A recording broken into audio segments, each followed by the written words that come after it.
A few years ago, I was reading a Freakonomics article, and they were using funny metrics to measure the economy. And one measure they had for how bad inflation was, particularly with food prices, they were measuring it by how much weight people lose during an inflationary crisis.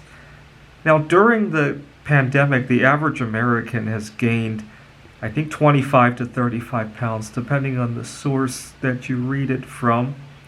Now, it's really insulting because our leaders keep telling us how hungry we are, how many Americans are going hungry. How if we don't extend this child tax credit, how many additional children are going hungry. Now, occasionally I'll see articles about how because healthy food is getting expensive, people have to resort to eating junk. But if you're gaining, I gotta point out something, even if you have to resort to eating junk, if you're gaining 35 pounds, eating less junk is still preferable to eating more of it. It's really insulting that we're watching the situation in Ukraine, and those people are obviously much less overweight than we are. On a whole, they're not very overweight. They're not complaining about being hungry. And we complain about being hungry when our favorite flavor of ramen noodles is out of sale, and there's like 10 other flavors that are, comparatively speaking, a lot cheaper than they were a generation ago.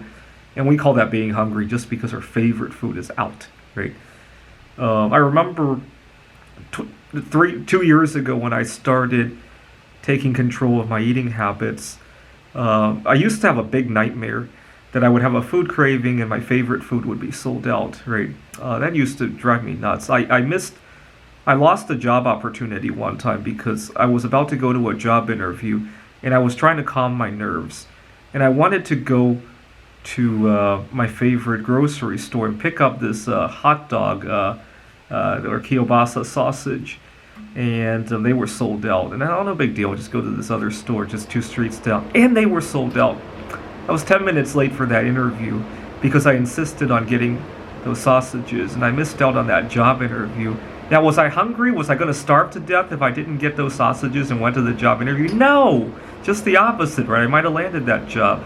That's not called hungry. That's called an addiction, right? And unfortunately, all that distracts from the real problem, right?